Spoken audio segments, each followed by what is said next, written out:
has read the RATLINE and East West Street has been really excited, and I think that there are quite a number of them who are looking forward to this conversation. Well, Fui, I think, as you know, my intention is as soon as COVID is past, I want to be back and I want to be there in person. But you know that for me, Ghana is a very special place, that one of my mentors as a very young international lawyer in the late 1980s was a wonderful Ghanaian, Thomas Mensah, who was, I believe, the dean of the law school. He was someone I turned to at a very early stage in my career for advice on work that I was doing on the environment and the marine environment. He was extraordinarily generous with his time. You knew him very well. You've known him even longer than I knew him. Sadly, he's no longer with us. But he was so acutely intelligent and so wise, and he became my mentor. And he lived very close to me in London. We would see each other very often.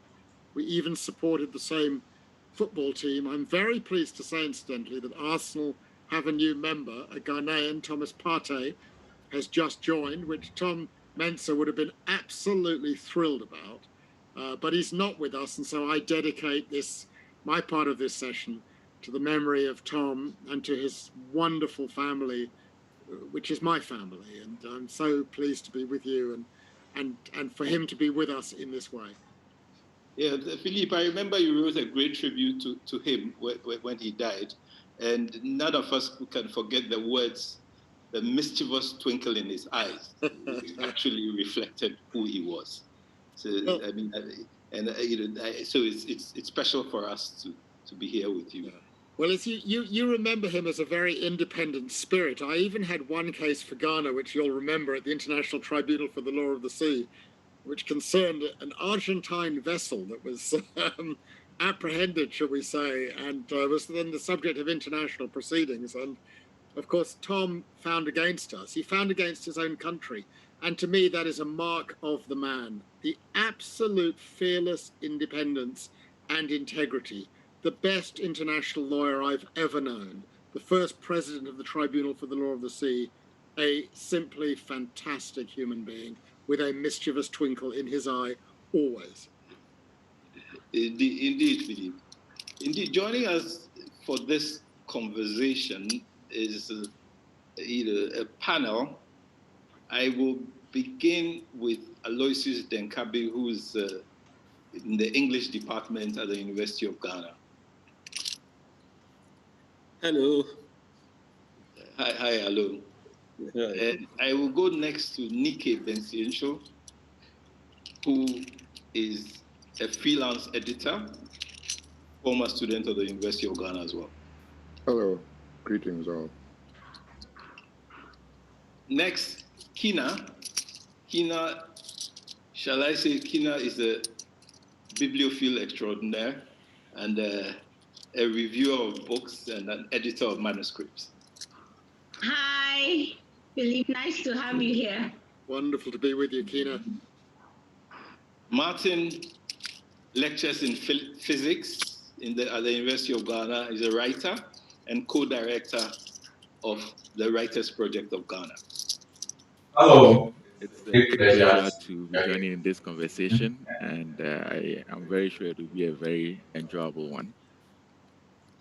And finally is our organizer-in-chief, Oliver Mause Vomawa, who's a PhD student in Cambridge at the moment in international law.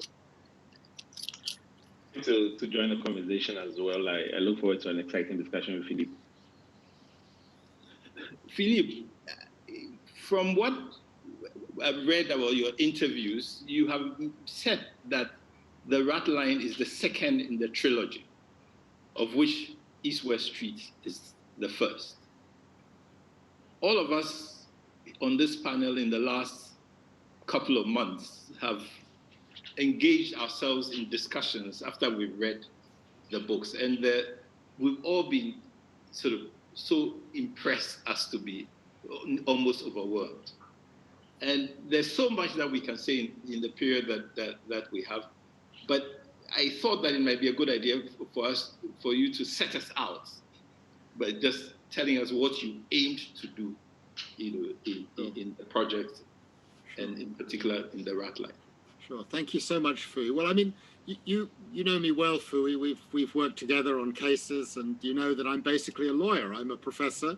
I teach international law at London University, and I'm a barrister. And I have written a few other books on bits and pieces and academic books. But in 2010, so exactly 10 years ago, I received an invitation to give a lecture at a university in Ukraine, in a city called Lviv, Lviv. And I was asked to come and give a lecture on the work that I do about crimes against humanity and genocide. I'd been involved in a number of cases, Rwanda, Yugoslavia, Argentina, Chile, other parts of the world where terrible things had happened.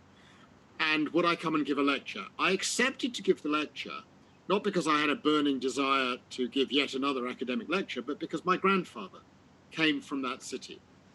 It's a city with many different names. When he was born there in 1904, it was called Lemberg, and it was in the Austro-Hungarian Empire. It then became Lwów in Poland, and then after the war began and was occupied first by the Soviets and then the Germans, it became Lwów and Lemberg again, and then after the war, Lviv. And I knew my grandfather well. He lived in Paris, but he only passed away, in the mid-1990s, so we were very, very close.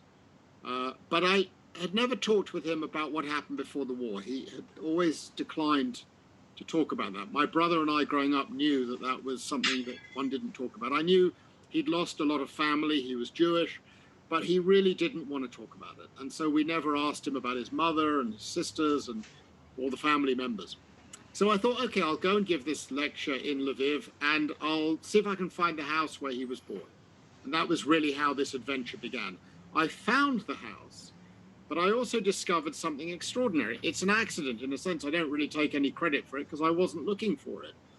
But I discovered that the man who invented the concept of crimes against humanity, possibly the greatest international law of the 20th century, Hirsch Lauterpacht, came from Lviv and had studied at that law faculty. And the people at the law faculty who didn't realize that the inventor of crimes against humanity came from their own law school. So that was pretty amazing. And then I discovered that the man who invented the concept of genocide, another Polish lawyer, Raphael Lemkin, also studied at the same law school. And the folks who invited me had no idea. So I turned up in October 2010 with this sort of astonishing news that the origins of genocide and crimes against humanity, invented in 1945, started in that very law school in that city. So they were thrilled and a whole relationship began. And I decided to write a book about the three men, my grandfather Leon, Lauterpacht, and Lemkin. And then a fourth man came into the story. And his name was Hans Frank. He was also a lawyer. He had studied at the great law schools in Germany. And he was Adolf Hitler's lawyer from 1928 to 1933. And eventually became Governor General of Nazi-occupied Poland from 1939 onwards. And in that capacity, he oversaw the killings of Lauterpacht's entire family, Lemkin's entire family, and my grandfather's entire family. He was then apprehended in May 45 and put on trial in probably the most famous trial in human history, the Nuremberg trial, the famous one with Goering and everyone else. He was defendant number 7. And you literally couldn't invent it if it was a novel, but Lauterpacht is selected to work as a prosecutor for the British team. Lemkin works with the American team, and they prosecute Hans Frank. But when the trial opens on the 20th of November 1945, exactly 75 years ago, they do not realize that the man they are prosecuting is the man who's killed their own family members. So as someone who litigates in court, that touches me. And as someone who reads a lot of novels and a lot of literature, that also affected me because it opened my imagination. What was it like for those men, those three men, in the Nuremberg courtroom? So that was the story really of East-West Street. And it was a very personal story because in the writing of it, I discovered that Lauterpacht, Hirsch Lauterpacht, who was the father of my first teacher of international law, Eli Lauterpacht, was actually born in a small town called Żółkiew on a street called Lemberger Straße, East-West Street. And that was the same street on which my great-grandmother was born. So there was an absolute direct sort of connection in this family way. In a way, I learned about myself in writing this book. So the first book was East-West Street, and it told that story. In writing the story, I came to know the son of Hans Frank, and it may sound very odd, but we've become really good friends. And the first time that I met him in 2011, and I met him because he'd written a book about his own father. He called the book The Father, Der Vater. And you met him, I think, Fui, when we were in Washington together, as I recall. Yes. We went out to dinner with Nicholas. Yes, yeah. After your talk on East-West Street. Yeah, so it was pretty amazing to be with a man whose father was hanged for the murder of 4 million human beings, and he despises his father. The first time I met him, he said, you know what, Philippe, I'm against the death penalty in all cases, but not in the case of my father. He deserved to be hanged for what he did. We came to know each other. He shared a lot of stories with me, which in East-West Street. And then one day he said to me, you know, you're interested in the city of Lemberg, Lviv. Would you like to meet the son of the governor of Lemberg, Lviv, Otto Wächter, my father's deputy? And I said, sure, I don't know why he'd want to meet me, but why not? And a few weeks later, Nicholas and I went off to meet Horst Wächter, the son of Otto and Charlotte Wächter, in his very dilapidated, I mean, it sounds very grand when you talk about a castle, but it's totally unheated. He lives in total poverty in 2 rooms with no heating, nothing. I mean, it's really pretty desperate situation. And I liked Horst. The difference between Horst and Nick was that Horst's father had been indicted for mass murder, crimes against humanity and genocide. But when the war ended in May 45 in Europe, he escaped. And so he was never caught. And he died in strange circumstances, which we'll come on to perhaps, in the Vatican, protected by a very well-known Austrian bishop in the summer of 1949. And unlike Nicholas Frank, who despises his father, Horst Wächter said to me, it's my duty as a son to find the good in my father. Even if he was a Nazi, even if he was involved in terrible things, he was not a criminal. I have the right to find the good in him. And so Horst becomes a major character in the RATLINE. Yes, indeed, Philippe. One of the things which we found fascinating about the work, particularly the RATLINE, is the way in which you actually portray characters. I mean, people who in other circumstances might just be caricatured for either the evil that they've done or that they defend, you make human. And I think we have a number of questions for you on these portrayals of some of the characters in both RATLINE and East-West Street, and not just those who committed atrocities or were complicit, but also even some victims and other actors. So I think we'll start with this phenomenal woman who Kina will ask you about. Yeah. Hi, Philippe. Hi, Kina. So I fundamentally believe, I mean, your own hard work and brilliance notwithstanding, that we are actually having this conversation. We are in this moment because of Charlotte, the wife of Otto Wächter. I was so impressed by her strength of character. She seems to be the only one very openly believing in the Nazi party, even in her own unreliable archive. Her unyielding support for her husband, and enabling his rise in the party structure, in the governance structure. The use of her extensive networking, the use of her social skills to drive and support Otto's career. And Charlotte was always rising up to every single occasion. So first of all, my first question to you is, before we get to her archive, is can you speak a little bit about your own impressions of this character, of this woman? Thank you, Kina. And it's a really great question because for me, Charlotte Wächter, born in 1908, is the beating heart of this book. She is the remarkable character. There's various men in it. And as we've discussed earlier, and as Fui knows, I mention Fui in particular because I've come to understand that Ghana is a matrilineal society in which women play a huge role. I will never forget the day when I was introduced to members of the legal team. Wonderful former Attorney General Marietta Brew came to Istanbul to talk about a possible boundary delimitation with Côte d'Ivoire and working on that. And it was unlike any other team I'd come across before, because all the leaders of the team were women. The top lawyers in Ghana were all women. And in Europe, we're not used to that. And in the rest of the world, we're not used to that. And your question resonates with that sense that I have of Ghana's interest in these remarkable individuals. So Charlotta was a student of art. She had a very good eye. Many of the photos in the albums, which we'll come on to talk about later, are her own photos. And she had a fantastic eye. She designed fabrics. You've got behind you a most beautiful fabric, I've noticed, and I'm wondering how Charlotta would react to that fabric. And she used to take trips around Europe, selling her fabric designs to very serious producers. And then one day she meets Otto Wächter, who's a young lawyer in Vienna, already a member of the Nazi Party, but a commercial lawyer. And she falls in love with him, her baron, she calls him, and she describes what he is like. She's a headstrong lady. She is so headstrong that when she's 18, her parents don't know how to deal with her. So they decide, this will resonate, I'm sure, with some people in the audience, to send her to an English boarding school where they think some, backbone will be beaten into her and she'll be put on the more virtuous path.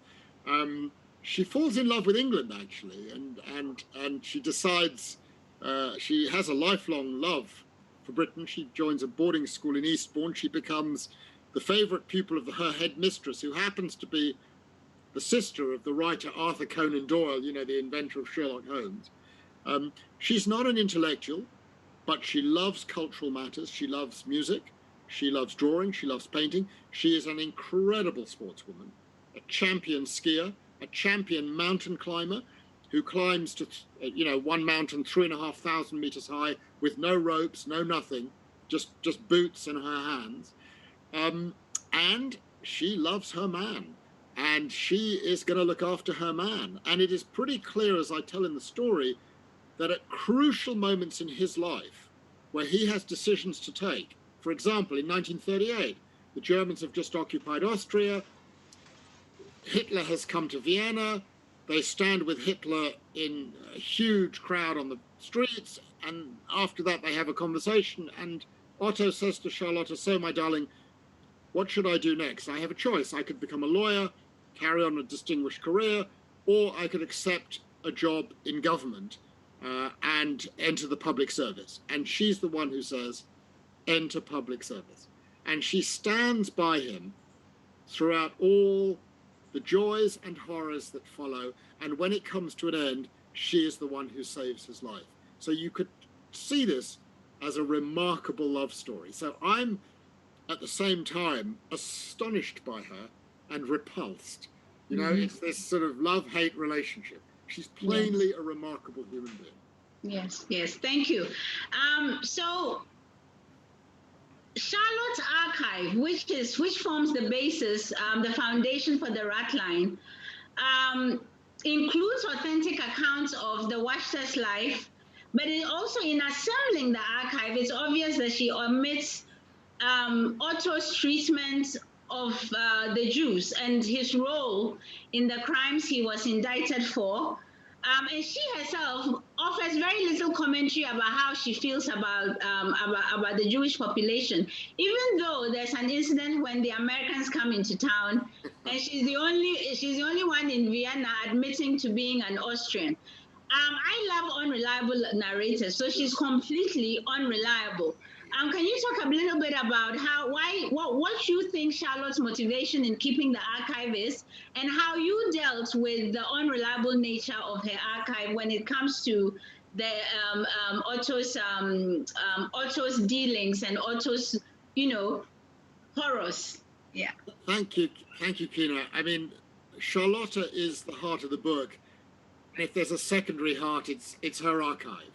So just to explain to people who are watching what happened, I come to know Horst Wächter, the son, and we make a film together, which you can see, actually, it's on YouTube, I think, free to view. It's called My Nazi Legacy, What Our Fathers Did.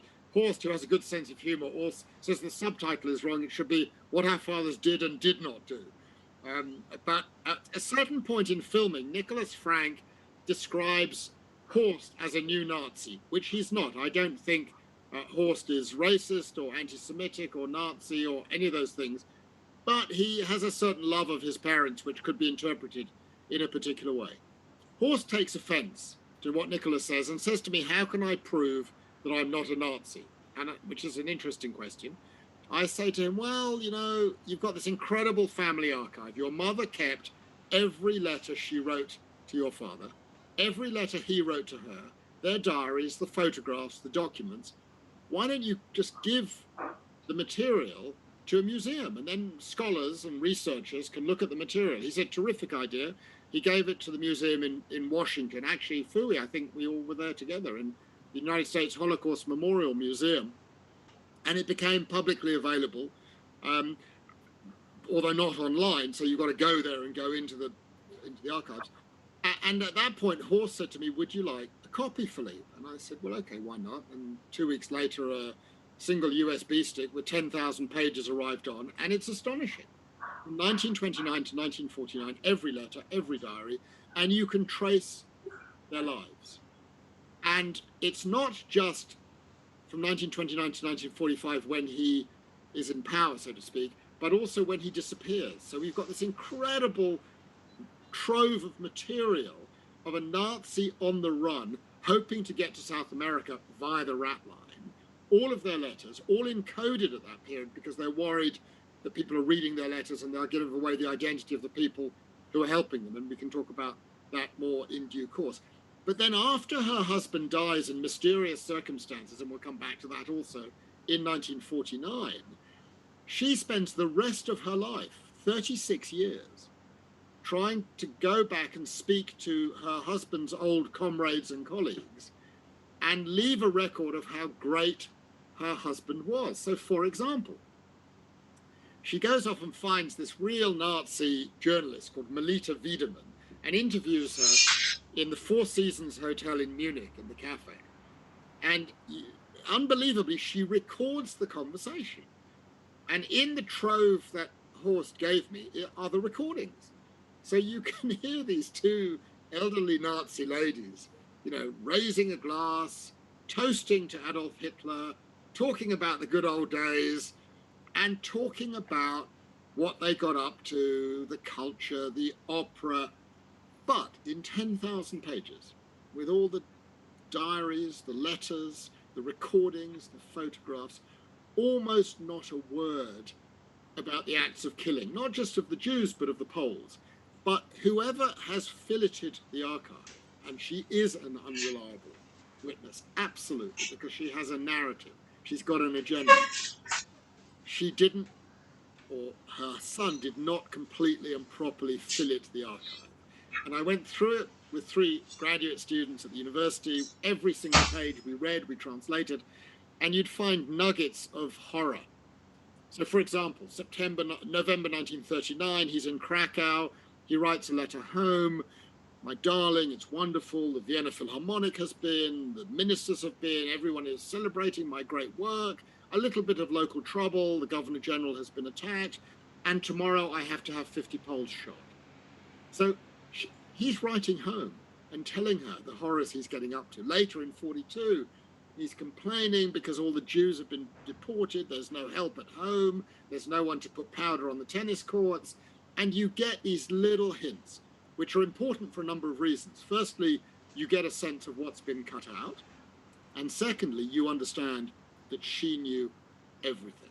And in 10,000 pages, there is not a hint of regret about anything that happened. Indeed, quite the contrary. You recall, the moment when she, after the war is over, she goes back to her parents' house in Vienna, and it's being occupied by an association of victims of Nazi concentration camps. And instead of expressing any regret for what has happened, she basically throws them out of the house. and says it's a disgrace that you're occupying this space. It belongs to me. You will get out now. But it's all done without any regret, any hesitation, and you get a real feel for this character. Thank you. My questions are done. Yeah, well, Kina, I thought you were going to talk about just in particular her support for her husband when he was on the run up in the mountains. Yeah.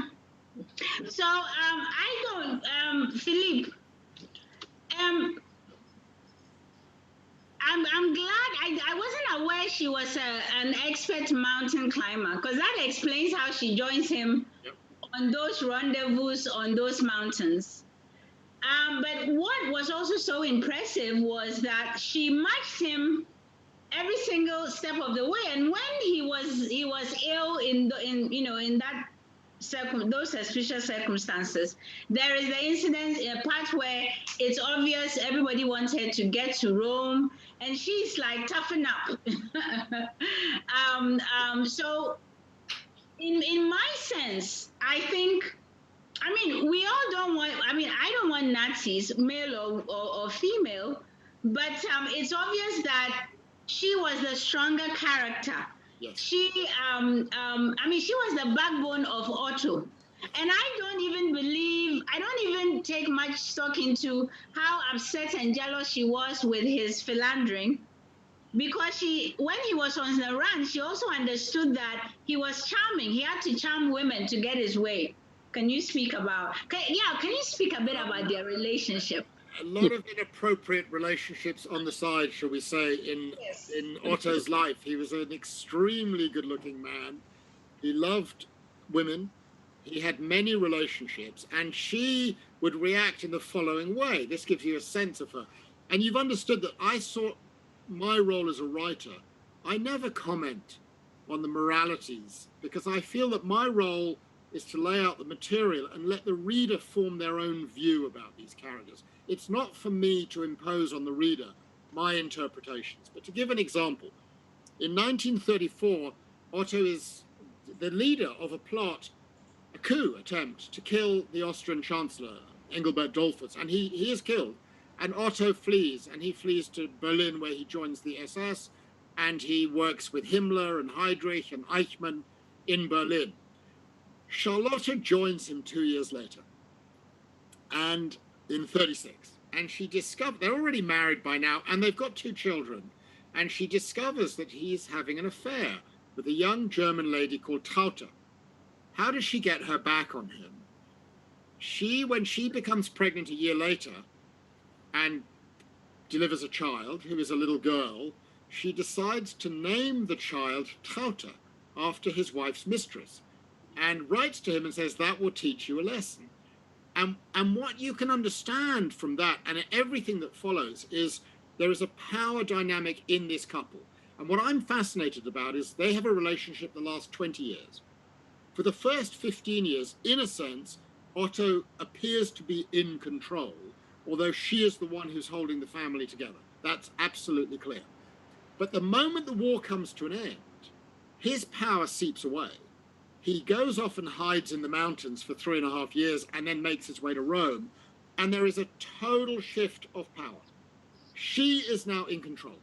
He is totally dependent on her simply to survive. Every 2 or 3 weeks, she goes to a rendezvous in the mountains. She brings him shoes. She brings him clothes. She brings him food. She brings him newspapers. He's utterly dependent on her for survival. And to cut to the chase, the point that you mentioned, there is that dramatic moment in 49. He's fallen desperately ill. He's desperate for her to come down. I mean, the letters are painful to read. I have to pause myself because this is a monstrous Nazi who has done absolutely terrible things, including the murder of my grandfather's entire family. And yet I'm reading these painful letters that he's in extremis in a Vatican hospital, desperate for his wife to come. And she obviously doesn't realize he's dying. And she writes back and says, yeah, but you remember that time in 1937 when I was really ill? You didn't come to me straight away. You made me wait. And you get a sense of the strength of this character. I mean, she plainly was quite a character in many ways. And I think coming back to something you said earlier, Kina, we learn in life that nothing is simple, nothing is binary. People are not good or evil. People do monstrous things and they do good things. And people who do terrible things are also capable of great love and great humanity and vulnerability and weakness. And I think to portray people like Wächter and Hans Frank purely as monsters misses the point, because they also had aspects of their character of human decency and generosity of spirit. And the real thing that I'm trying to understand in writing these books is, how is it that decent, intelligent, highly educated, cultured people cross lines and get involved in mass murder? How does that happen? And that's the beating heart of what I'm interested in. Yeah, thanks, Kina. It's sort of great questions, I'm sure. Yeah, I'm sure everybody. Wonderful questions. Philippe, I think we want to switch to your grandfather. And Alo has some questions for you. Oh, great. Yes, Philippe. Another towering figure but that's in East-West Street, not RATLINE, your grandfather. What is remarkable about your grandfather is his choice of silence. And what is also remarkable is your reticence in depicting the character. But notwithstanding his silence and your respectful reticence, the character comes out,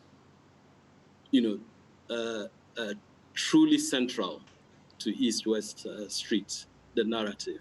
His personal story opens up, is a springboard actually for the larger narrative about crimes against humanity and genocide. And he strikes the reader as a proud, dignified, heroic individual who bears his, shall we say, burden, his experience, with dignity, So I was completely taken, Philippe, by your grandfather. And I don't know whether you'd like to share further thoughts on his portraiture. Hello, your words touch me so deeply. I don't think I've ever heard anyone put it more beautifully than the way you've put it. I feel incredibly touched by your words. You know how it is when we're growing up, when we're children, we all remember that. We have our parents, but then there's these characters, if we're fortunate enough, and I was, to have our grandparents around, and we don't really know very much about them. We love them in a different way. I've noticed it with my children, my children's relationship with my parents. It's a very special relationship, the relationship between grandparent and grandchild. And I knew him very well. He lived in Paris, I lived in London. We would see each other 2 or 3 times a year. He'd come with his wife, my grandmother, who I loved, but it was a different relationship. It was plain that my grandfather was the main one. They were very humble people. He didn't go to university. He was a watch repairer. That was the job that he had. And I remember they lived in a tiny apartment in a relatively, sort of impecunious part of Paris. And he worked in his own bathroom. He separated out the bathroom behind a curtain, and he worked behind the curtain. And my brother and I were always completely fascinated by that area behind the curtain where there was just a little table and lots of watches. So he was a person of fascination for us. But of course, he never talked about what had happened. He never talked about that. And as my brother and I got older, we knew things had happened. He had lost his mother and his entire family.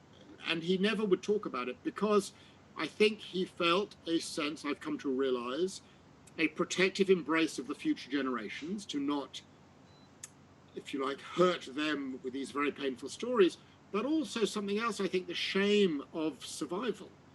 I talked a lot, at the beginning we talked with Tom Menser. Tom Menser reminded me a lot of my grandfather, I have to say. I think one of the reasons I had this incredibly warm feeling towards Tom was he had that same restraint of that generation that did not shout about their accomplishments or what they had done from the rooftops. They had a dignity. You used that word.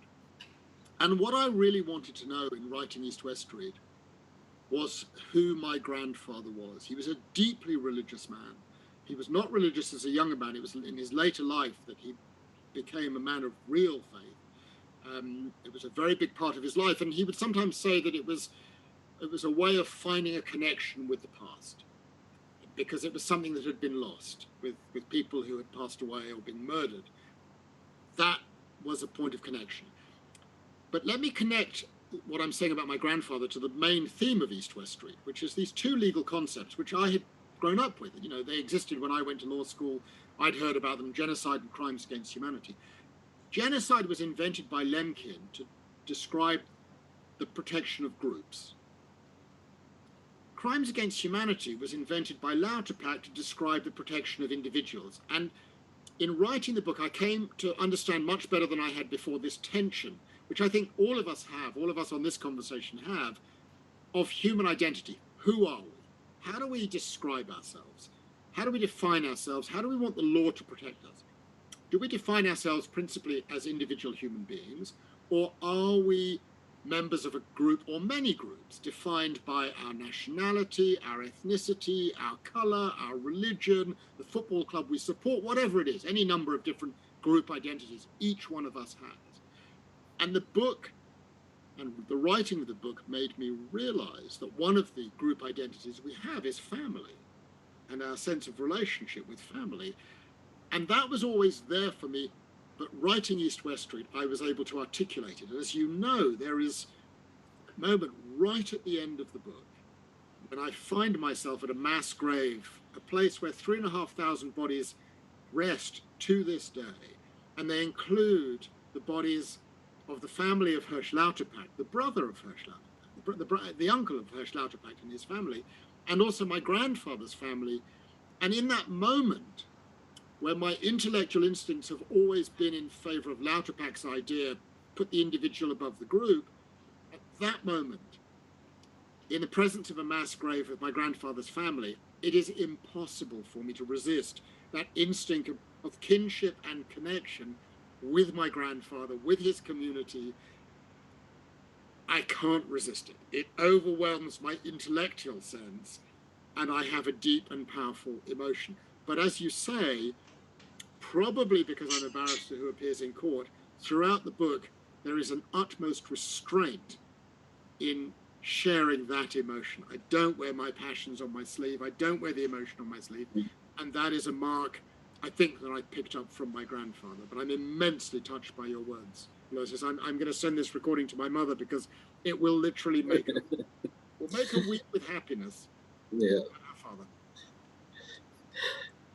Thank you. But last question, if I may, moderator, there is a telling moment in East West Street when Leon gets news late in his life about the death of Malke.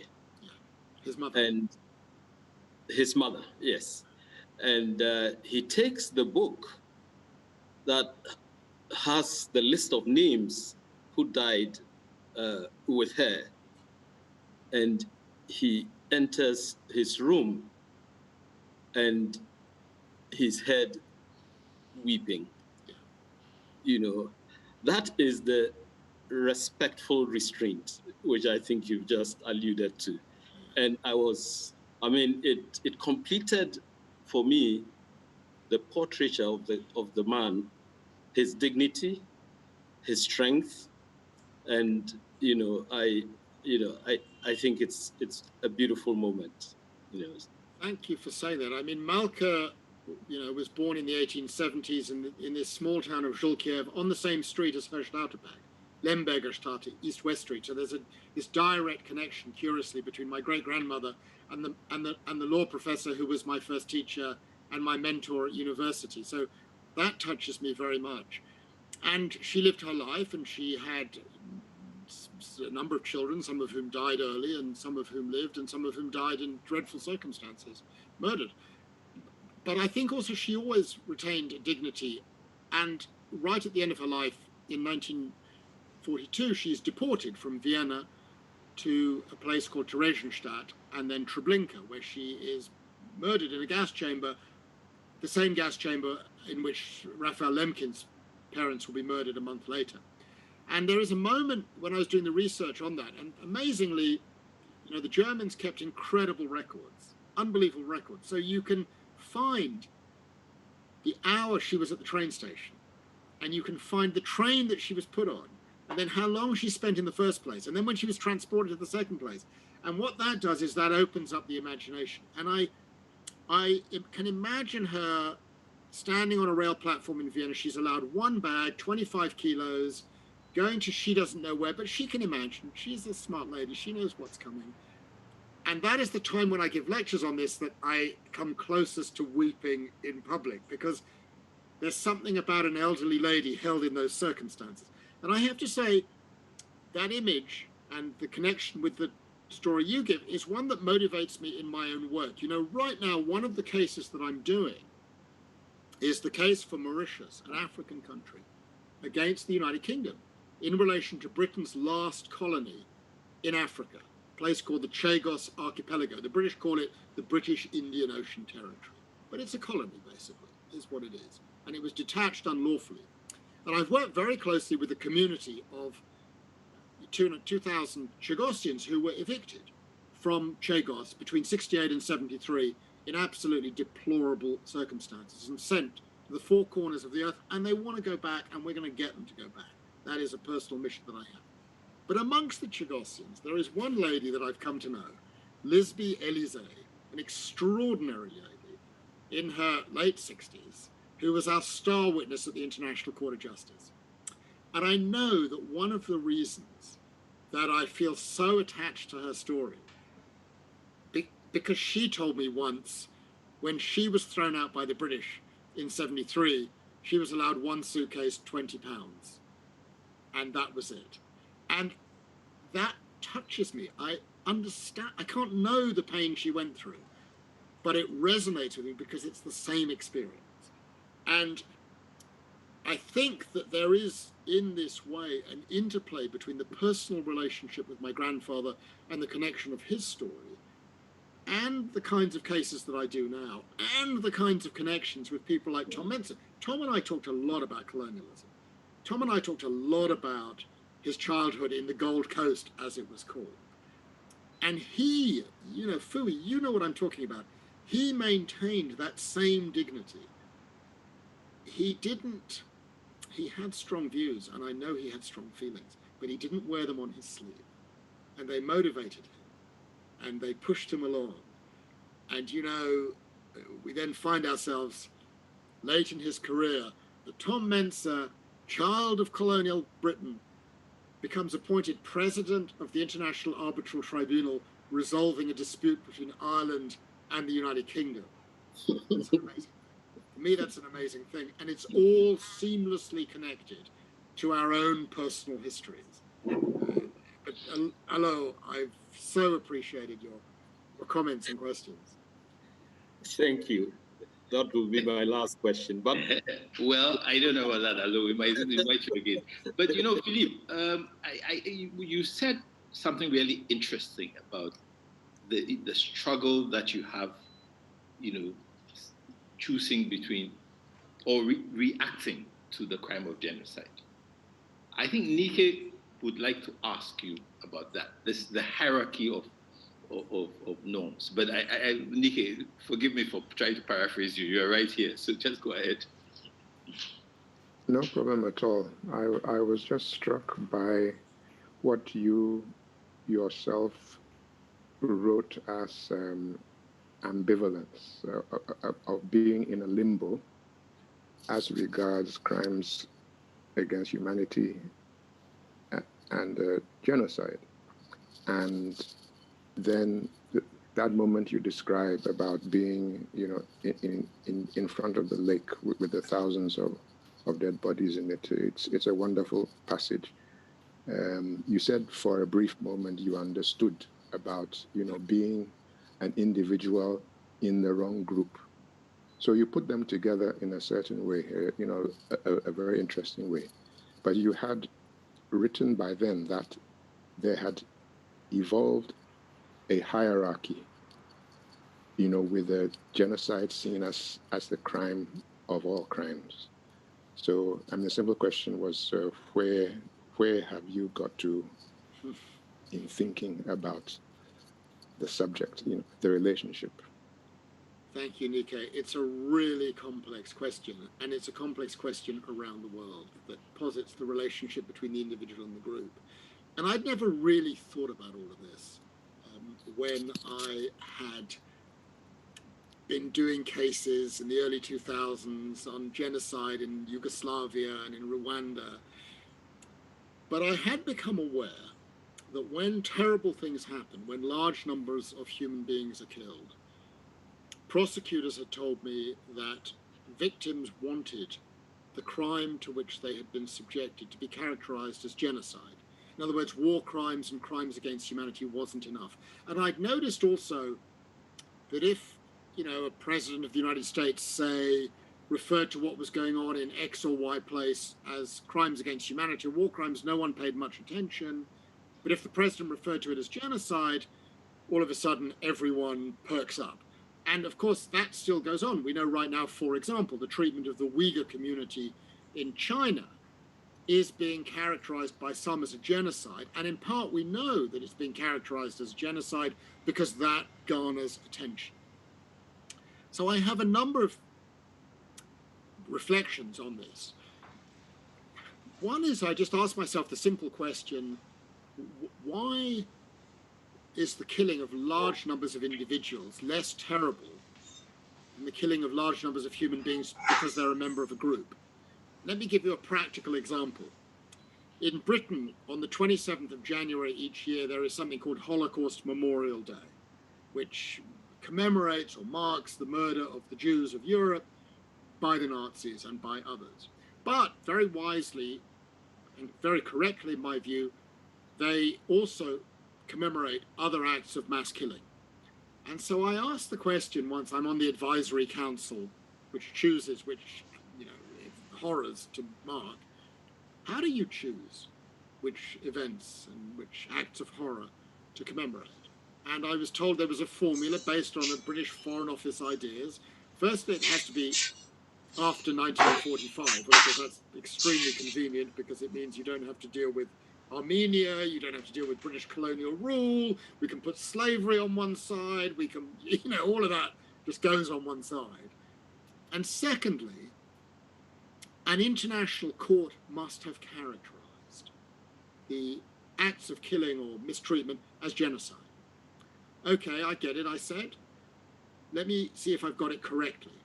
So you will mark the killing of 8,000 Bosnian Muslim men in Srebrenica in 1993, 1994. That you will commemorate, but you will pass in silence on the killing of 3 million human beings in the Democratic Republic of Congo in around the same period, because it's only a crime against humanity or a war crime.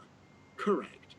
So I asked myself the question, what is the social utility of that? What is the system of law that we have which says that we reify and put on a pedestal certain human beings because what's happened to them is called a genocide, but vast numbers more who've been mistreated and very often killed in very large numbers, we pass in silence because it's only a crime against humanity or a war crime. And that's part of the difficulty that I have. Beyond that is the problem that genocide, unlike crimes against humanity, you have to prove an intention to destroy a group in whole or in part. Crimes against humanity, basically, if you're a prosecutor, you've got to prove large numbers of killings. That's it. That's a crime against humanity. Kill 5,000 people, that's going to be a crime against humanity. For it to be a genocide, you've got to prove a mental intent. that you intended to kill those people as part of a project to destroy that group in whole or in part. Firstly, that's a very difficult thing to prove. But secondly, in seeking to prove it, you, I think, reinforce the sense of intergroup hatred. The perpetrators hate the victims more, the victims hate the perpetrators more, and I felt that in dealing with cases. But before I end, let me argue against myself, because that's what lawyers need to do, to test our own arguments.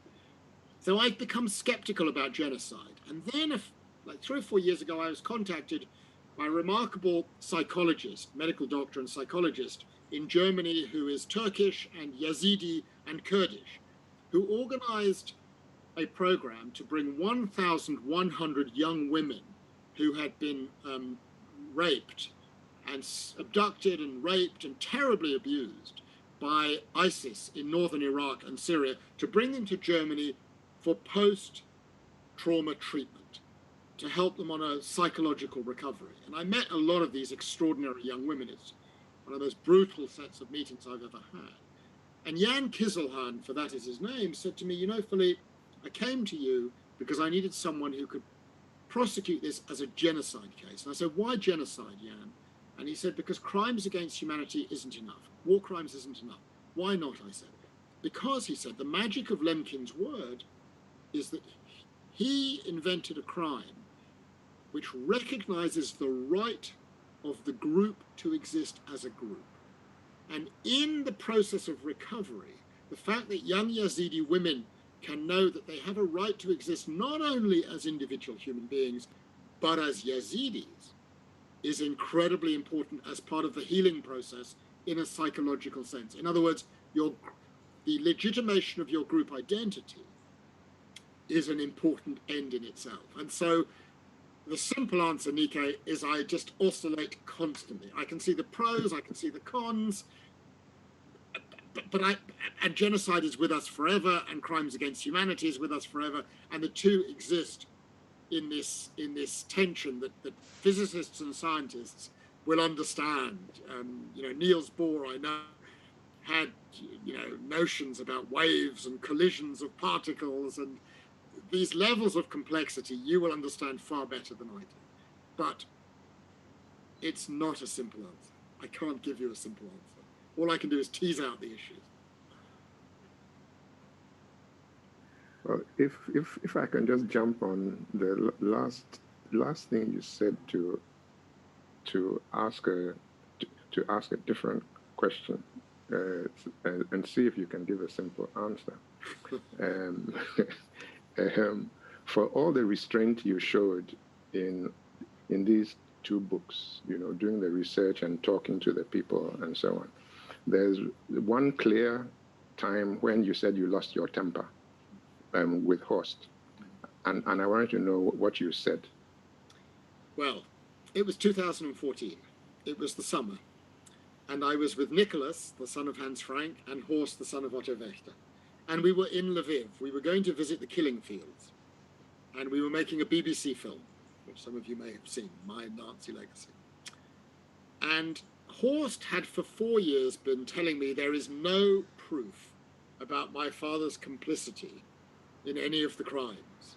And so he was an innocent man as far as I'm concerned. And so I spent a long time looking for evidence. And I eventually came across, it took 4 years to find it, a document in an obscure Polish archive,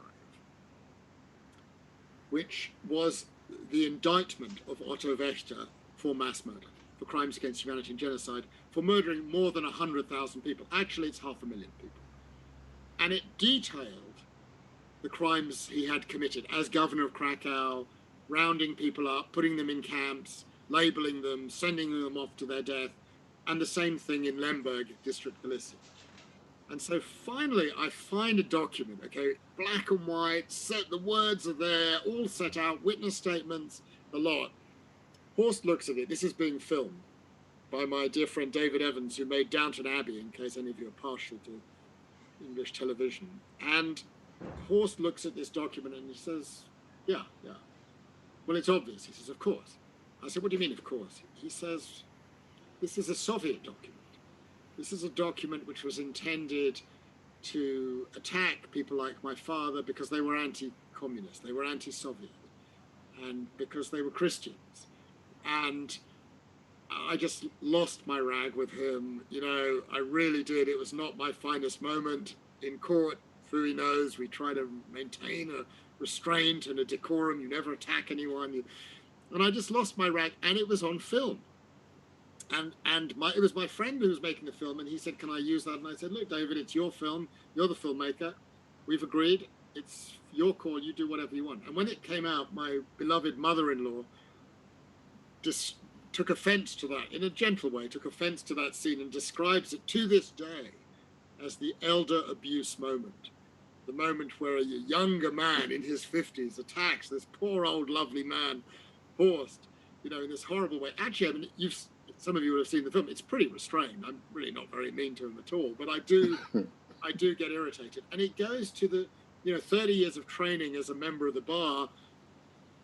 Don't lose your rag. You maintain your cool. You respect people. You speak courteously. You don't shout. And it was being in that place. My emotions got the better of me, and I regretted it. But it happened, and it was recorded. And actually, I don't mind too much because it showed that I was human, that I was a grandchild, that I was, that I had emotion. I wasn't this cold, awful lawyer who can't express emotion. But it's interesting that you focus on it. It gets quite a bit of attention, that moment. Thank you, Nikkei, for raising your question. Thank you. Sure.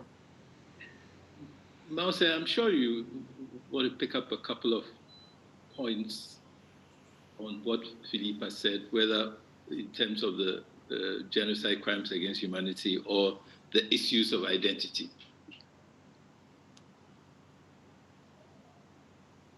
Thank you, Fui, for this. I think I would love to get a bit into the conversation about identity, and then perhaps we can have another conversation around the genocide and crimes against humanity. But something that was on my mind and has continued to stay on my mind when I was reading both the RATLINE and East-West Street was Jean-Paul Sartre's famous quotation, "L'enfer, c'est les autres." In fact, you have acknowledged that one of the strongest themes that emerges from the East-West Street and the RATLINE are constant issues of identity. Identity, how we manage it, what we do with it, or don't do with it, how we weaponize it or pacify it. And we see this, right, at different instances. We see flashes of peaceful or perhaps even harmonious coexistence of different identities in Lviv. But we also see the othering of identity at various instances as well, especially as the right expands. And for many people in Africa, the question of identity has never really left us, whether it's through the juggling of religious and linguistic identities in the framework of artificial boundaries, whether we are reckoning with the legacies of the European colonial project and how it cultivated and even instrumentalized different native identity cleavages, but also on the need on how to negotiate how these different identities coexist. But as try to resolve the associated with identity, we create new ones. Now, I want to know what kind of insights your research, while you're undertaking the research, what insights or what stories you discover or even formulate that give you some sense of how we go about resolving and managing these questions of identity in a way that is affirming and doesn't lead to sort of the cyclical negative consequences we tend to see. That is such a big issue, Oliver. I mean, you're living in Cambridge, I think, right now, so you're seeing the convulsions that Britain is going through. For example, on Black Lives Matter, the statue story in Bristol and the desire of the community to bring down a statue in relation to a slave owner, and the debate that has ensued, and how you do or do not mark or honor or recognize founders of colleges at Oxford and Cambridge and other places. And these are really complex issues. And I realized that in writing East-West Street, taking these two crimes, genocide and crimes against humanity, I'd stumbled into this bigger issue of identity. And I don't have simple answers to your question. I do have many insights. I mean, taking back Alo's point about my relationship with my grandfather, lived through the years of his childhood and everything, I spent a lot of time thinking about what the town was like when he grew up there in Lviv, Lemberg, in the early 1900s. Very multi-ethnic, all religions, all over the place. There are Muslims and Jews and Catholics and Russian Orthodox and, Greek Orthodox, and living in a complex tension. And then the terrible 20th century, wreaks its havoc, and a lot of people are killed. A lot of different people are killed or chased out. And what that makes me think about is my own city, London, which is a city I love, and which is a city that I love in very large part because of its multi this and multi that. It's what I celebrate about London. It is a place of many different communities who've come together. And there's a backlash going against that now. Brexit is a backlash against that. It's a way to try to stop that. It's a way to try to, if you like, purify, quote unquote, get back to the glory days of the 30s. That's what I think is going on. That's what I also think is going on in the United States. We have a big election next week, and we've seen that at the heart of this election is a subject that a lot of people don't want to talk about. It's the place of white supremacy. That is really what is being articulated in the States right now. And what insights I've got is I've become super sensitized to these issues. I've been able now to empathize in ways that I hope I could empathize with previously, but to understand issues in very different ways. And that has immense practical consequences. So this is part of the Writers' Festival. Let me throw out an issue which I'm having real trouble with. I'm really reflecting on what's the right thing to do. I had mentioned earlier this case I've been doing for 10 years for Mauritius and working with the Chagossian community, and this extraordinary person that I've come to know, Lisby Elise, who we've become very close friends. I mean, when we got the judgment, which basically ordered the British to leave Chagos, we just sat there in court. We were so anxious, we were holding hands for an hour and a half as the president of the International Court of Justice. And the vice president said to me, I saw you holding hands with that nice lady over there. We were just so anxious about it. It was just a human instinct, So I'm writing a series of lectures about that for the Hague Academy, which was supposed to be given next year in 2021, now will be in 2022. And it's the double story of Madame Elise, born in 1953, and decolonization from the 1950s through Resolution 1514, through everything that happened, right up to the decision in the Chagos Advisory Opinion, through the terrible Southwest Africa case, which you know very well, where the International Court of Justice, in its most shameful day in history, ruled that Liberia and Ethiopia had no legal interest in the treatment by South Africa of the inhabitants of what is now Namibia. I mean, just the most terrible day for the International Court of Justice. And I think to understand the Chagos Advisory Opinion, you've got to go back to that 1966 moment. And the court has now redeemed itself, finally. It took 50 years, but it has really redeemed itself. So I'm writing lectures, and I'm writing a book. And of course, it raises the question, what is my right as a privileged white man living in London to tell in any way the story of Lisby Elise, who is black, who is Chagossian, who has been terribly mistreated by the British, okay? And I'm really anxious about it because it's her story. It's not my story. I'm just the bit part lawyer who happened to come across her. And she and I have discussed this at length. She wants me to tell the story because her view is if I tell the story, it will reach more people. My American publisher says you can't tell the story. You're a white person. It's got to be her story. She's got to tell the story. She says, well, I write a book and tell the story. No one in America knows me. No one in Britain knows me. No one's going to buy the book. I want my story to be known. That matters more to me if you faithfully take my words. So that's a story of identity. That's an issue of identity, which I'm really struggling with. And from my friends who I consult with, I get differing views about what is the right thing to do. And somehow over the next 2 years, I will work out what is the right thing to do. But I throw it back in a different way. And I would say to you, Oliver, are you precluded, for example, to take Allah's focus on my grandfather? Are you, because you are a black man from Ghana, not allowed to write about my grandfather's story? Absolutely, you're allowed to write about my grandfather's stories. Absolutely. I have no problem with you writing a law review article or a fiction or a non-fiction. Why can't you enter the world of the imagination and imagine being... Are you not entitled to write about Lviv in 1923? Of course you're entitled to write about Lviv in 1923. You can write about the legal issues of Lviv. You can write a non-fiction book.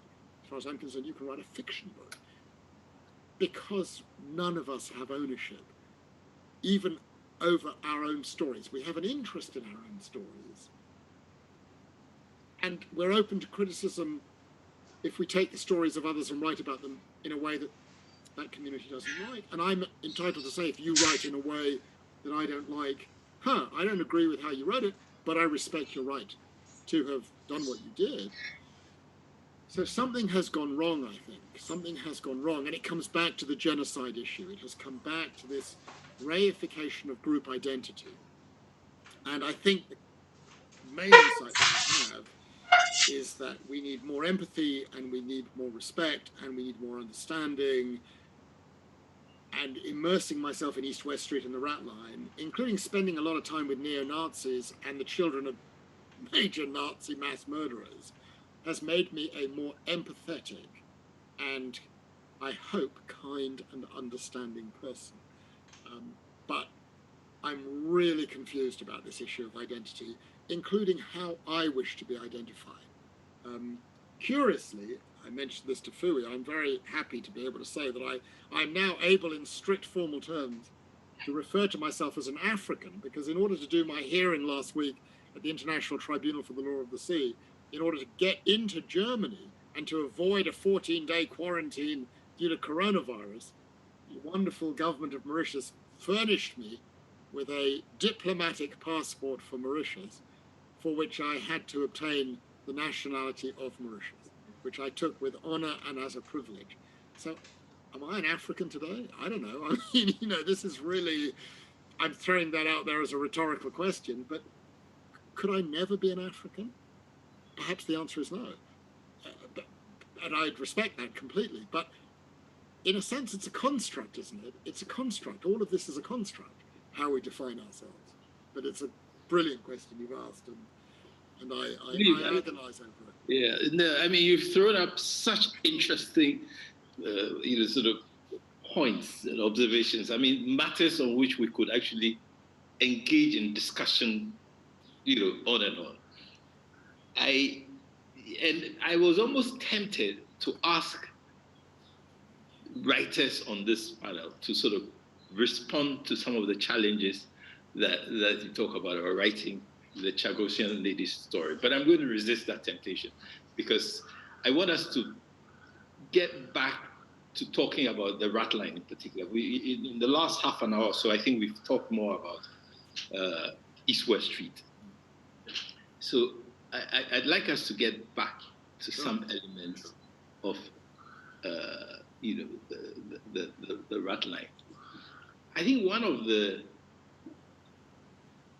fascinating aspects of the RATLINE is the way in which the sort of fracturing of World War II alliances change attitudes to Nazi Germany, and just the extent to which those who were allies in World War II began to compete to recruit Nazis. Yeah.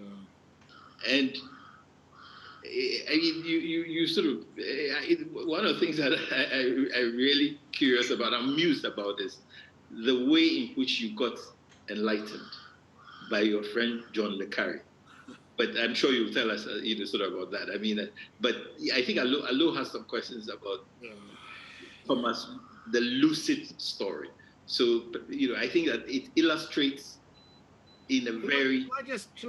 I love Alo's question, so of course I want to, but should I just give 1 minute on the John Le Carre so people understand? Sure. Because I think it contextualizes the Thomas Lucid story. And so what I stumble into in the archive that Horst has given me is the fact that Otto Wächter, who's gone on the run, ends up in Rome in 1949, arrives there in April, is parked in a monastery, is looked after by these unnamed characters, the religious gentleman, Comrade X, you know, all sorts of characters. And it takes us 3 years to uncover who everyone is. And we basically work out that he's stumbled into a Cold War espionage story. So I don't know anything about the Cold War. Well, I mean, I know what I read in books and movies and that kind of stuff, but I'm very fortunate in many respects. And one of those respects is my next door neighbor is a writer who writes about the Cold War, John le Carré. Read, if you want to read a great book, read A Perfect Spy, basically the biography of his father. So I call him up and I say, can I come and talk to you about the Cold War, Italy, Austria, 1949? He says, sure, send me some documents about the Vech, just come and have some cakes, some tea, and we'll talk about it. I go, we sit down, he says to me, amazing stuff. I said, why? He said, I was there in 1949. He said, what do you mean you were there in 1949? He says, I was 18 years old. I was in the British Army. My job was to interrogate Germans, people who we thought were bad Nazis. And I said, what, to prosecute them for crimes? He said, no, to recruit them. I said, what do you mean to recruit them? He said, there was a new enemy. The new enemy was the Soviets. And all of a sudden, the Nazis were our friends because they knew who the communists were, and they knew where to find them, and they knew where we could root them out from the holes in the ground and the other places. He said it was very confusing. He said, I had to turn on a sixpence. You'll understand the expression, Fui, and Allo will too. Not that many people will anymore.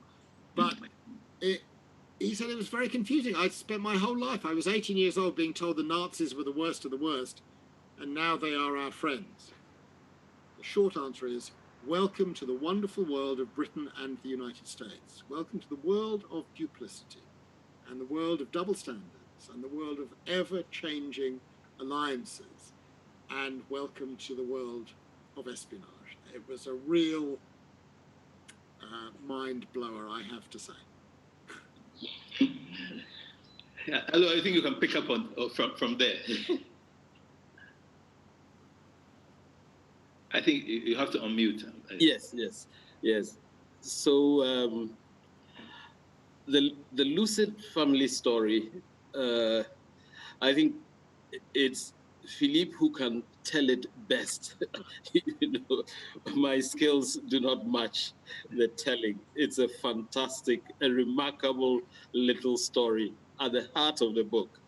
And Philippe, it gathers together the themes that are hinted at in the subtitle of the RATLINE, lies, betrayal, love, justice, family bonds, and so on and so forth.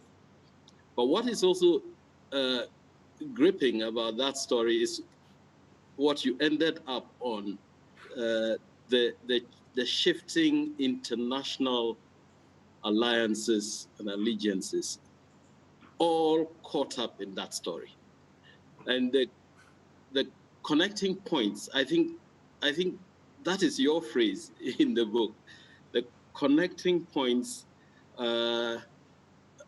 Lucid, Haas, Hector, Tom Jr., Victor, and Horst. Those are the connecting points which bring out this wealth of human issues, as well as the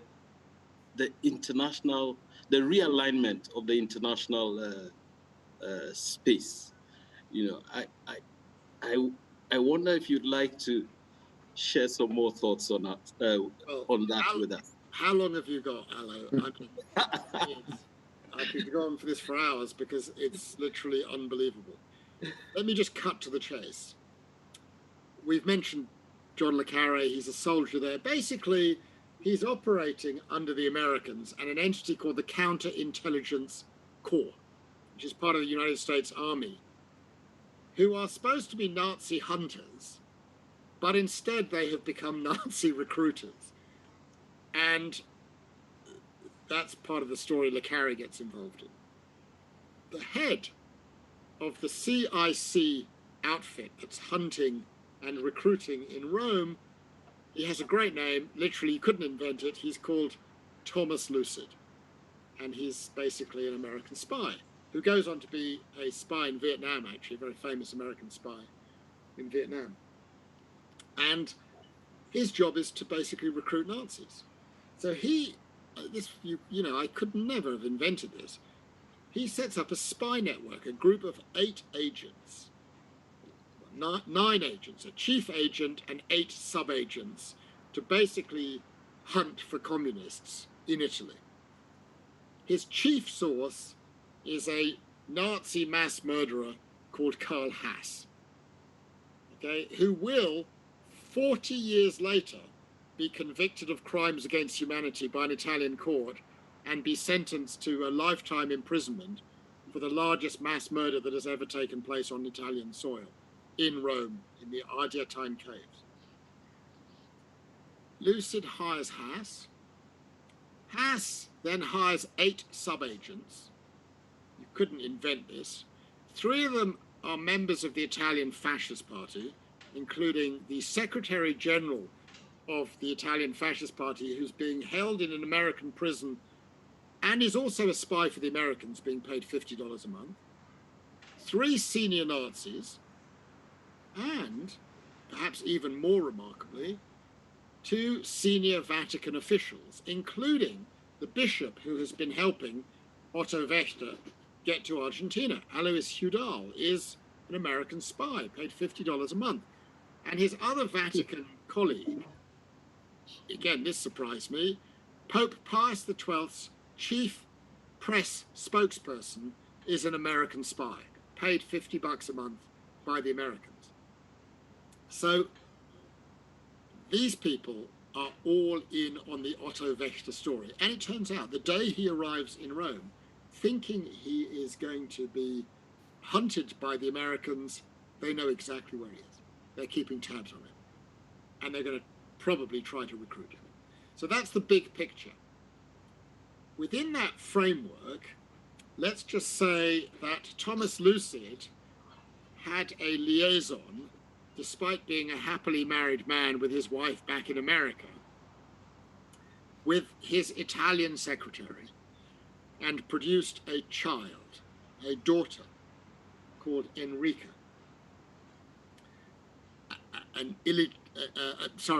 Lucid produced a child, a boy, called Victor. And Victor is his illegitimate child, born out of wedlock in Italy through an affair he's had with his secretary. Unbelievably, Victor later marries the daughter of his chief spy, Karl Haas. Listeners won't be able to work this out. It's so complex in the mind. But to cut to the chase, I wanted to meet some of Lucid's children, his legitimate children, born in wedlock.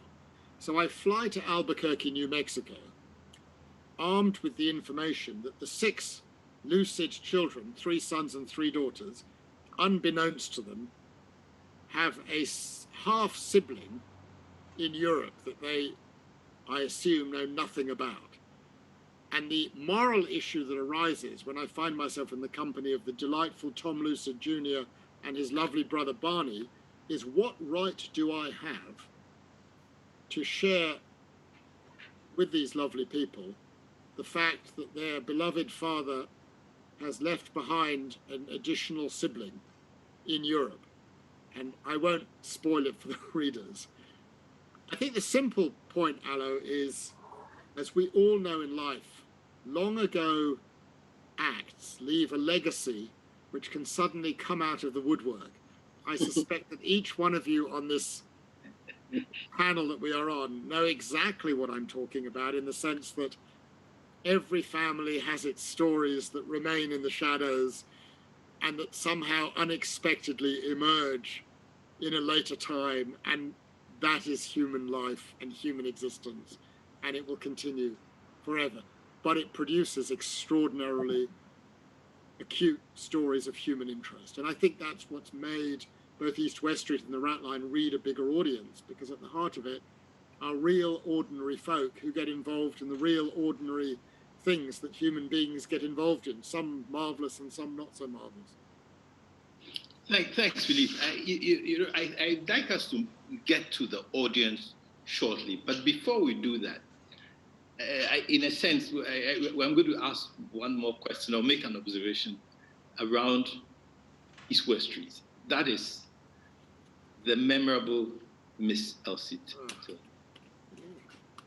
I mean, well, you tell us about Miss Elsie Tilney, but again, it comes to the point about characterization and portraiture.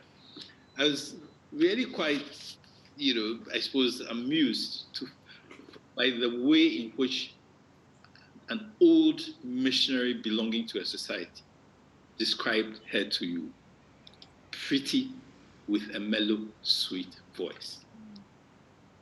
Now, if he hadn't said that, the image that comes about Miss Tilney is of a stiff, strict, fervent mission.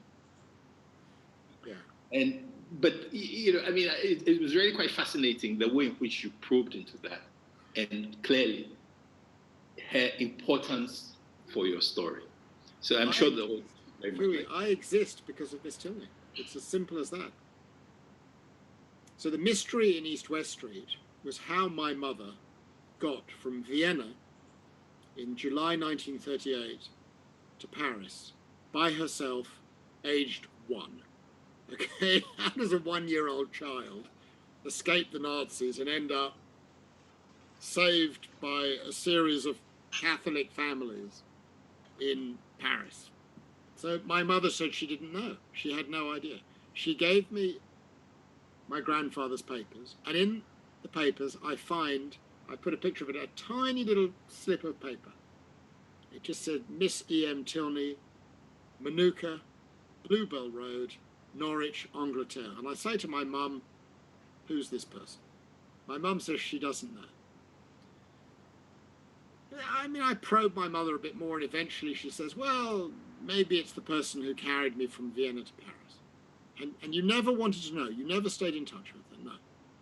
So along begins a very lengthy investigation. It takes 3 years to discover, by process of elimination, with every person called Elsie Tilney in the United Kingdom. I had to find the one who it was. And we eventually found it in some missionary records in Botswana and Witwatersrand University in South Africa. The African part of the story, I suppose. And it turned out that Miss Tilney was a member of a congregation in Norwich, England, the Surrey Chapel, which still exists today, and the blessed archivist, Rosamond Codling, with whom I've become very good friends, is the person who helped me uncover this story. She's born in 1893. In the 1920s, she becomes a missionary in North Africa. In the 1930s, she develops a sideline rescuing political refugees and Jews and others subject to persecution from Nazi atrocities in Germany. She will go to Austria, she'll go to Germany, and she'll bring children back and bring them to safety. And she is motivated by a sermon given by her pastor, which he sends her, based on chapter 10, verse 1 of Paul's letter to the Romans, to the Jew first. And I exist because of her interpretation of that line, which caused her to go of her own volition to Vienna in July 1939 and bring a 1-year-old little girl to safety who would otherwise surely have perished. I say that because she was due to bring 2 little girls. She was due to bring my mother's 12-year-old cousin. But at the last minute, my mother's 12-year-old cousin's mother said, no, I can't bear to be separated from my daughter. And 3 years later, she perished in a concentration camp. And that would have been my mother's fate, and I wouldn't have been here. So I owe a debt of gratitude to Elsie Tilney. And having uncovered that story, I could not stop. I became so fascinated by this lady that I followed up what happened next, and I tell it in the story. And she ends up interned and spending 4 years in a camp in France, where she performs further heroic acts. And the most remarkable thing about Elsie Tilney, I think, is that for the rest of her life, she passed away in 1974, she never told a single person about what she had done to save the lives of, I suspect, dozens of human beings. Because in that generation, you didn't do that. You did your work and you did your things and you remained silent and discreet about it. It's that discretion, Alo, that you mentioned in relation to my grandfather, that I mentioned in relation to Tom Mensa. It's that we know that generation has this extraordinary quality of humanity and discretion and restraint, and so I brought the story out. And I was in two minds about bringing the story out, to be honest, because I think she wouldn't like it. I think she would feel very uncomfortable to read the chapter I've written about her. But I felt I had to. I felt I owed her a debt. And her family was delighted, and her family have since been honoured because of that, and she has been honoured around the world. Final story on that: the city of Norwich, where she was born and lived, wanted to put up a statue in her honour, and her congregation at the Surrey Chapel refused. They said, "No, we're against idolatry. We'll just take a certificate. A piece of paper will do, thank you very much. We don't want no statues." And I thought that was very moving and very, still to this day, discretion, restraint. We don't sing from the rooftops. We do our work quietly and we get on with it, and we don't want any praise and we don't want any recompense, and we just do our decent things. A remarkable human being. And, you know, it just taught me, coming back to lessons learned, never judge a book by its cover. I probably would have met her in the street, some tough old battle axe I imagine she would have come across as. One of the most humane and extraordinary human beings I have ever come across. And I owe my existence to her, and I can never forget that.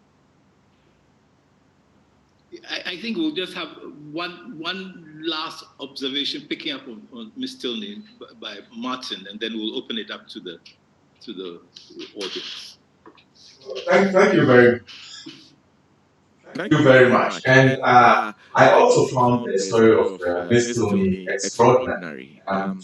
I first was taken aback that someone could actually actually save save other other people's people's lives, lives and keep quiet quiet about it about it for for the the rest rest of of their their own whole life. life. I I mean, mean, it's it's something something which which I I really really had to sit sit down down quietly quietly and and try. try to come to terms with.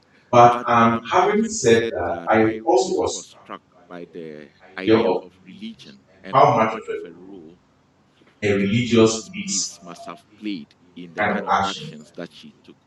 And And then then I I also also started started to think about the matter larger role role that that religion must have played in all all the the other characters that that we we've do. met. And And I'm I'm just just wondering, wondering, um, in in your your investigation, investigations and in your your assessment of the conditions and the situation at that time, time, did did religion religion ever ever spur spur people people on on to do more more or or less less evil? evil? And And there's there's this this line line that that I I find find from from the RATLINE, RATLINE, a a newspaper newspaper article article, I believe it was, based on based on the this speech that that Hitler Hitler did did give, I think, and it says says by by fighting fighting against against the Jews, you you in in the the Lord's Lord's work. work. And So so this this again again brings in brings the in the idea of religion. I'm And I'm just just asking, asking, what please place did you think religion had in the lives lives of of these people and in the larger larger tragedy. tragedies that did ensue?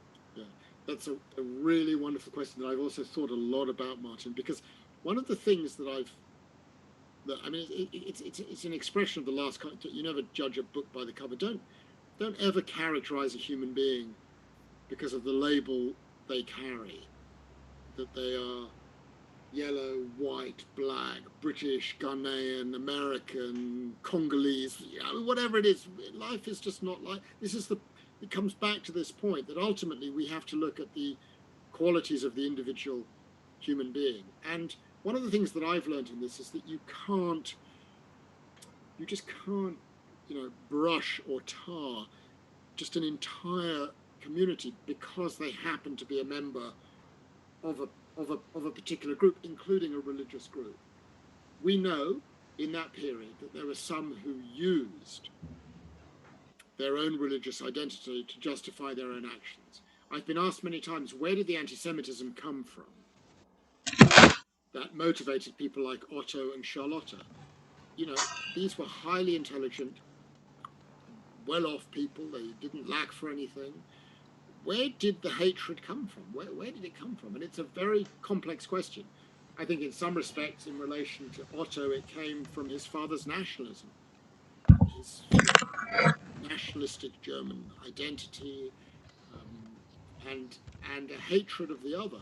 In the case of Charlotte, I regret it came from her Christian teachings. I think is the evidence that it came from the bishop, who was a very close member of the family, but who was also, it seems, Pawlikowski, pretty anti-Semitic, and that there were teachings which somehow informed her views in some way. So it does seem that, yes, we know that there are those connections. But these things go on. You know, last night my wife and I watched an incredible BBC series. I don't know if it's been shown in Ghana. It's called Once Upon a Time in Iraq. And it's a 5-part series about the war and the consequences of the war from 2003 right up to ISIS, but told from the perspective of Iraqis.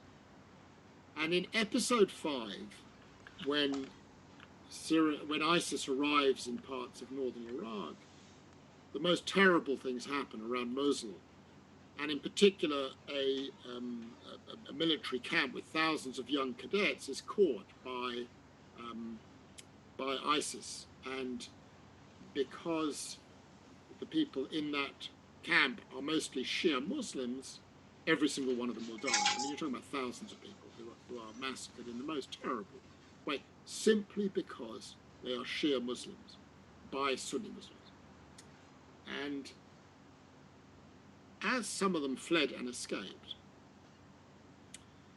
a member of the Sunni community, a lady who lived across a river, saw them trying to flee across a river. And she hid 58 of them in her home. It reminded me of Miss Tilney, you know, doing that, saving a couple of guys who she hid in her cupboard in her room in Vital. I think there are people who will set aside the religious or ethnic or racial or other hatreds and will just say, no, this is a human being, and this human being cannot be mistreated simply because they have this label on. We know, look at what's happening now in France. I mean, it's convulsing France, the beheading of a teacher for showing, you know, cartoons of the Prophet Muhammad. I mean, you know, and then today, further killings in France that have happened as a result of that. We know that religious belief causes terrible acts to be done, but we also know that religious belief causes remarkably positive acts to be done. And, you know, you have Miss Tilney in one breath and Otto Wächter in another breath. Nothing is binary. Nothing is either only good or only bad, I think, is what we learn. And for my part, it's a real desire to always keep an open mind, whether it's Nicholas Frank or Horst Wächter. You know, just before the book came out, one of Otto and Charlotte Wächter's grandchildren got in touch with me. A deeply religious man of the Catholic faith who runs House Wartenberg in Salzburg today, which Charlotte Wächter ran after the war. And he wrote me an email and he said, "Dear Philippe, I gather your book is coming out in Austria. I would ask if you possibly could to publicly forgive my grandfather before your book comes out. That would make our life much easier." Okay, so I keep an open mind. I get an email like that. I'm not going to just swat it away. I'll engage, I'll communicate, and I write back and I say, look, this is complex, this is difficult. I'm not sure I can immediately do that, but here's a suggestion. In writing the RATLINE, I've been assisted greatly by a couple of bishops and cardinals in the Vatican. I've come to know them well. They've been wonderful. I would like to suggest that we go and visit them together in Rome, and that we have a conversation about all these issues and try to find a path to reconciliation. I have no doubt we will find a path. I've done that with many other people. I think we can do that too. And he never replied. And I'm still waiting. It may be that he does reply. The point that I make is that I see organized religion as providing a path to reconciliation under certain conditions, provided there's an openness of spirit. But I also recognize that terrible things are done in the name of religions. All religions have their extremist views, we know that. And we have lessons from that. Nothing is either a force only for good or a force only for bad. Life is just much more complex than that, is my sense. Thank you very much, Philippe. I think at this point it would be good to give the audience a chance to, sort of ask you some questions, make comments. Right. On the chat, I think there are at least 10 questions or comments. Kina, I think you've had a chance to look at what it is. Given the time that we have, perhaps you could just give us a selection. I do hope your mom is on the call and that we'll be able to get it. I'm going to send her the recording. Yes, but Kina, let's take the audience questions as you selected them. Okay, so there's one here. This is the question. You, meaning Philippe, you said, paraphrasing, how do such highly educated, well-cultured people cross lines and commit atrocities, unquote.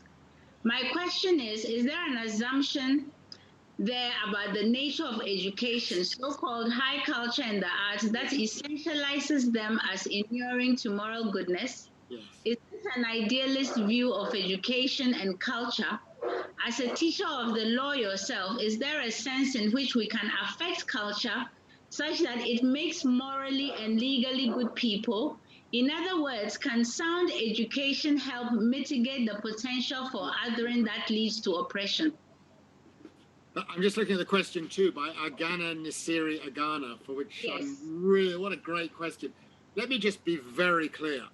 What I definitely wasn't trying to suggest was that you put people who've been to universities in one category and people who haven't been to universities in another category. I'm very resistant to that idea. I suppose the struggle that I had on the basis of Otto Wächter was the following. Otto Wächter enters the University of Vienna Law School in October 1919. He does so on the very same day as Hirsch Lauterpacht. I mean, you literally couldn't invent it. And 25 years later, he will oversee the killing of the entire family of his former classmate. Not only that, but in 1938, Otto Wächter is appointed state secretary and given the task of removing Jews and other undesirables from public office. And over the next 9 months, he will remove 16,500 people from their jobs. Amongst those 16,500 people are 2 of his own teachers at the University of Vienna, including the dean of his law school. And the question that I had was, how does someone do that? I mean, I'm a teacher at the university. How could I imagine one of my students in 25 years' time not only removing me from my teaching position, but going beyond that and sending me to the place of my death, And the question that I posed is, I suppose it is based on an assumption that if you've been through that kind of educational experience, if you read literature, if you go to concerts, if you listen to music, any sort of music, if you are exposed to the humanities as organized through institutions of higher education, how is it possible that you can cross these lines? And I think we've touched on the issue. I think it's always because in some way, however intelligent you are, or however formally educated you might be, or however formally cultured you might be, even those people have a tendency, on occasion, in some cases, to categorize human beings, them and us, and to say that is the other, they are not human, we can treat them in that way as we wish. And there is indeed in the archive of Charlotte Wächter a letter sent by Otto to his father explaining why we need these racial purity laws to protect us against the Jews and the sort of bacteria that they will inject into our societies. You know, we know that there are those people around still today. Okay, we know, just, I don't want to get party political about it, but we have a president of the United States who is prone to this kind of thinking. And how we address that, whether it's by education or by other means, I do not know. But it is a continuing issue that is implicit in the human condition. And I think the great question all of us have, and reasonable people disagree about how we address it, is how we address it. How do we address the propensity of human beings to do these kinds of terrible things to each other? Kina, you raise the next question. I believe one of our Samuel Lesudoji is yes, Oliver. Is he? That's the one I'm picking. Okay. So that question is, one of the themes that runs through your work is the complicity of lawyers in perpetuating harm and evil across the world. Of course, there is Hans Frank, a lawyer. There is a main character, Otto Wächter, also a lawyer. This list is not made any better by your love of Breaking Bad with this rogue lawyer Saul Goodman. Then in your book, Torture Team, you touch on the role of lawyers in perpetuating evil as well. You take things a notch higher when you essentially flip the script in the Melbourne International Journal and basically put lawyers and judges on trial. My question is, what is your case against lawyers? Thank you, Samuel.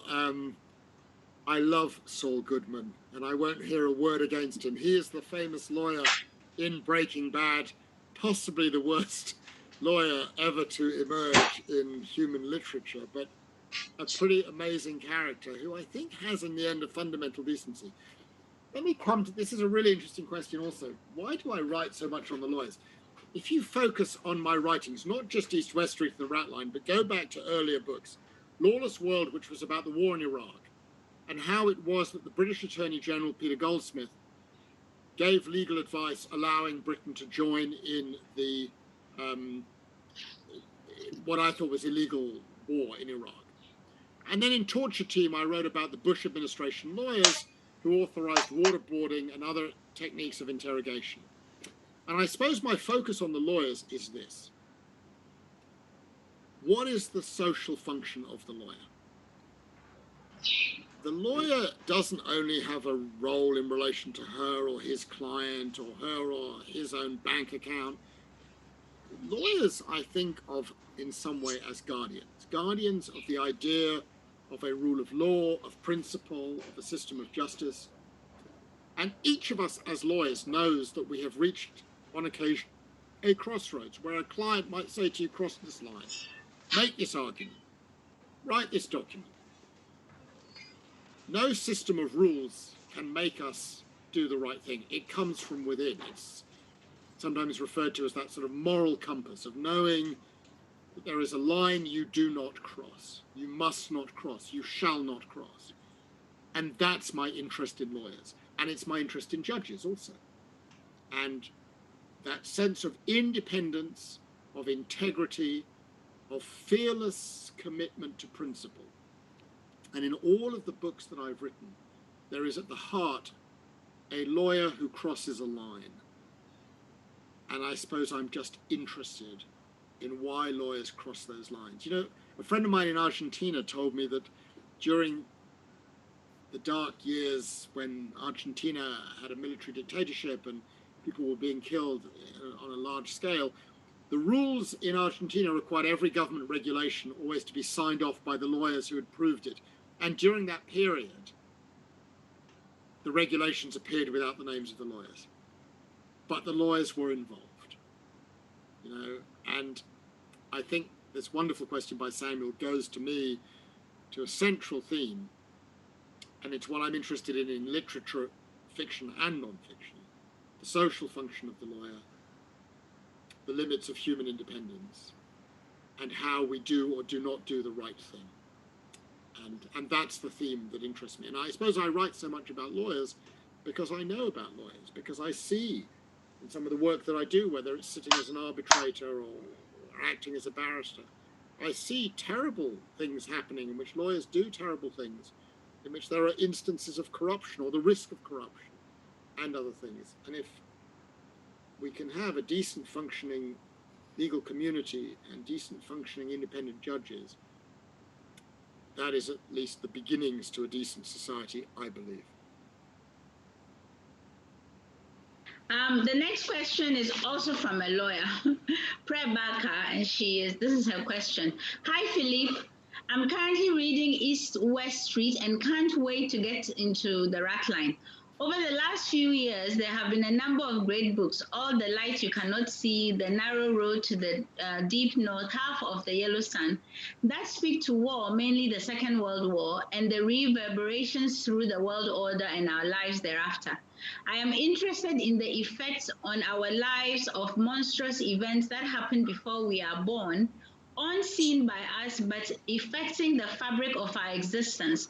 To some extent, West Africans still live with the effects of the trade in our brothers and sisters in which we were complicit. To what extent do you think our failure to examine and live in this knowledge is intrinsic in the socio-economic and political reality of our today? You've seen the question, Philippe. I'm looking at it now, and I went to get a copy of the book because I think the best way that I can answer that book, I mean, I'm really appreciating these questions. Yeah. You know, I have a belief that there are ways in which human beings transmit experiences across the generations. I was very interested in how it was that I ended up writing this book and that I had my relationship with my grandfather. And I wondered whether it was possible that in the way my grandfather communicated to me, although he didn't speak about things, he nevertheless transmitted things. And so I went outside the law into psychoanalysis and approached some psychoanalysts to ask for writings about the relationship between grandparent and grandchild. I knew a little bit about the relationship between parent and child, and I've alluded to this already, the special relationship between grandparent and grandchild. And I was directed to the work of two extraordinary Hungarian psychoanalysts, Nicholas Abraham and Maria Torok. And I opened the book with a quotation from them written in 1975. What haunts are not the dead, but the gaps left within us by the secrets of others. And the psychoanalytical theory, and I'm simplifying it here, of Torok and Abraham is that there is a mechanism which we do not understand by which grandparents transmit to their grandchildren certain experiences and informations, including traumas. And they are passed on. And Abraham and Torok have these most incredible case studies. You know, they of how a grandchild is affected in some way by an experience lived, in particular a trauma, by a grandparent. And I've become very persuaded of this because I've seen so many examples of it and I've read many of these case studies. And so I think, just coming back to this question, I mean, just putting it in terms where we're in Ghana, we're talking in Ghana,